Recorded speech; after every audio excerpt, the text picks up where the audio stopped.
you know, just wood pallets that we stack our wood, you know, that you see stack, and that will be a home. And it costs $40 a year for a family to send their children to public schools, and it isn't, everybody isn't taxed like we are in the United States. So if you have children and you're sending them to school, it's about $40 a year, and there are families that just can't do that. They can't send their children to school, so illiteracy is a huge problem too. And on your work crew, you must have some experienced builders.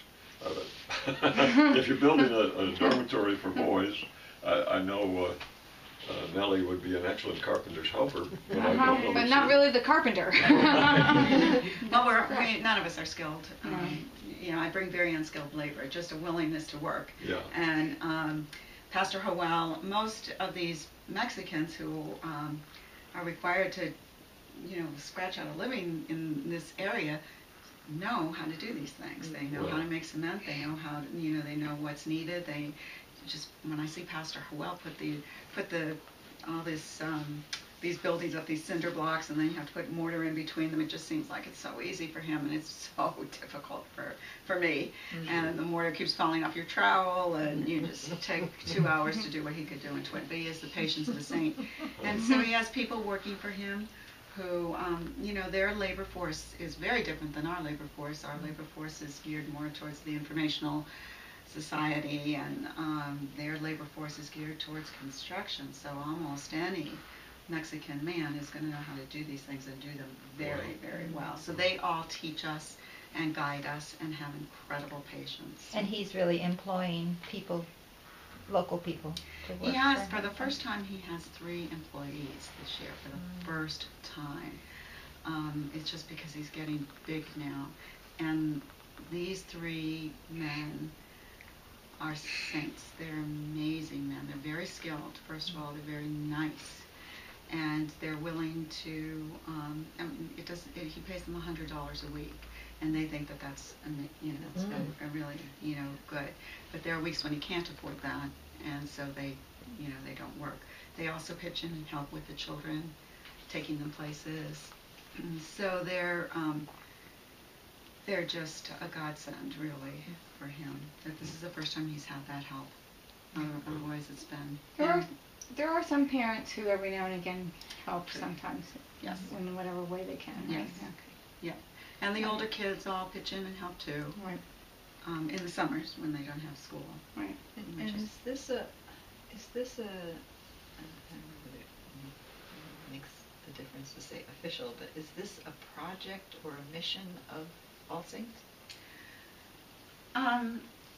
Yes. I want to say yes. Yes, it is something that All Saints, when Adrian came, who is our present rector, he wanted to have 3 outreach goals, an international, a national, and a local. And so that was accepted by the outreach committee in our church to be that. Over the years, because I'm so personally attached, and the need is so great, and it's never ending. It's never ending. I, you know, always kind of wish when I see money going to another cause, I'm always like, oh, the children. So it is, you know, and I'm hoping that it will grow stronger. Yeah. But you do have that. Yes, that we do have a support connection. Of the, Yes, of the church. Yes. That's great. Yes. Now, I don't know a lot about Mexican government. I just assumed that Mexico was like sort of like us, only. I know most people do. Yeah, are there parts of Mexico that are quite civilized? Where my family lives, and that's why I said they'd be horrified if you know that I'm going to Juarez. And yes, and even in Juarez, you'll find a middle, you know, or a middle class. Generally, you'll find very wealthy and very poor. The middle class isn't quite as well established as it is here, and hopefully it isn't going to dwindle. It's dwindling here. But they have a very, their president has more powers than our president does. Their judiciary is corrupt. Corruption is really endemic in Mexico. So that, you know, you've heard about the bribe. It's very true. It's very real. You know, you bribe people to get So they don't have the resources, the natural resources that the United States has. So that makes them a country that's overpopulated, that's got a lot of corruption. People learn to wheel and deal. And I love Mexico. I have family there. But you learn to wheel and deal, and the corruption is very strong. And then you have the drug trade, which comes to the States. And we need to address that together with Mexico. Colombia comes up through the Atlantic and hits the east. And Mexico, the drug trade comes right up through Mexico into the west. And, you know, you have those, you know, and I think our Just Say No campaign failed in this country. And so it's a huge factor. Yeah. How does it work with the land? You talk about the sort of sprawling out and building your little. Well, who owns? If somebody tried that in New York or Boston, somebody's going to say that's my land. So how are they doing? And sometimes that happens. Sometimes you'll have somebody squat on, you know, a landowner, or, you know, more wealthy person, and then, you know, when they want to use the land, they'll call the police and, you know, shoot. And that happened. That was a very real thing that happened right before I went the first time. And there was a whole bunch of people then that were pushed out into the desert. And the government kind of says, well, this is unclaimed desert land. It used to be a garbage dump, which was where Felipe Angeles used to be, a garbage dump. So, and we have to put you people somewhere. So you can claim, you know, a plot of land, and we'll give you these pallets, and you can. It's something that we just wouldn't find. Yeah. And are people like? Is there like internal migration? Are people coming from other places to the city? Yeah, and Juarez used to be, before our economy went into a recession, and now they're in probably a depression. Juarez used to be booming, and the factories, all of our factories were there because of NAFTA. Yeah, so we had tremendous, and what they do is then they build all these company housing, and they give you this housing. Of course, they take the cost of the housing out of your paycheck. It's like that. I grew up in a coal mining town, you know, in the company store, we owe your soul to the company store type of a thing, and it's passed down. But if you're living and you have no home at all, that looks pretty good. So you have tons of people coming up from Chiapas, is the southern state of Mexico that's terrible poverty. It's probably worse than anything that we're seeing in Juarez.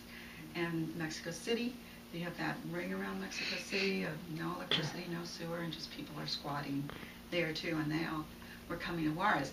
So then the economy tanks, and now Juarez is like, hello, you know, all these unemployed, more people, more children. So are a lot of the factories closed? Oh yeah. Mm-hmm. Oh, We saw that going across. Right as soon as you go across the border, there were these big buildings with empty parking lots and nothing happening.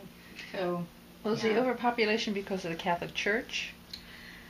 So probably was years ago. Catholic Church is getting a lot weaker in Mexico for a lot of reasons. As a matter of fact, Juarez is probably not very Catholic at all. A lot of that is because a lot of evangelical and fundamental churches from Texas have come in to help. And if you've got an evangelical church, a Protestant church that is giving you food, and the Catholic Church is just saying, come to church, you know, well, I'm going to, you know, look at the people that, and that's who rehabilitated Pastor Howell. They're in there trying to solve problems by feeding, rehabilitating, educating. So you will find church groups from our country in Juarez doing a lot of mission, good work. Good, you know, But they also probably have the same attitude towards childbirth. I mean, child prevention, that sort of thing. Yeah, birth control. Birth control. Yeah. Yeah, you know, they might, although I don't know, the people that the people that I'm working there from these churches, they're very practical. They see the problems, and you know, and the middle class and the upper class, and I talked to my cousin about that, and he says, well, you know, there is a big campaign to, you know, only have 2 children in Mexico, but when you have a huge illiterate population, how do you reach them? You know, how do you get to those children? Because they're children having children. Well, and also, I don't know if this is still the case, but in many countries, my understanding is that the death rate for infants and young Mortality. children, the mortality rate is so huge, Huge. that it's, people try to have as many children as they can so that at least a few will survive it. Yeah, it's a big infant mortality. I think it's just lack of education. But the government doesn't take any responsibility for this poverty, this terrific poverty. Well, they try. They try. It's a very, Mexico's problems are really huge, and the government really does try and have programs. But they're an incredibly overstretched government in a country that has the problems I talked about before, and not a lot of natural resources. Certainly, the petroleum they were finding in the Gulf, didn't pan out. It's a country that kind of grew up on an extreme European whites that really dominated the indigenous people, and so a lot of discrimination, a lot of there's a lot of mistrust, a lot of land in the hands of a few, and they're changing. The Mexican Revolution changed things, but they still just have a lot of problems. And are you optimistic about your former country or your father's country? Yes, I guess I'd want to be optimistic about the United States too. I am. I wish that the United States, Canada, and Latin America would pay more attention to each other and truly become neighbors. I think we would be richer for it, instead of building a lot of boundaries. Sort of like the European Union, came together acknowledging all of the beauty of their diversity, but coming together. And I know they're having a lot of economic problems right now. But, yes, I am optimistic, but... It's a very rich culture. I mean, there's certainly a lot of wonderful. We had great ice cream down there. Yes, the ice cream was very good. Food in general was very yes, good. the food, the culture. There's a lot of richness to the area. And when it's 100, music. Right, the music, yeah. I was going Right. to say when it's 105, I'm sure you really appreciate The it. ice cream. yes. Yes. Yes. And then in the winter, I was a little surprised to find out that it can snow. And this past winter, they had a week of freezing weather, and pipes burst, and they didn't really know what to do. And Well, they have no central heat. and and I said, "Oh, did the children go outside and play?" And they're like, "Oh no." And I realized scary. afterwards, right? And they have no hats, no mittens, no proper clothing.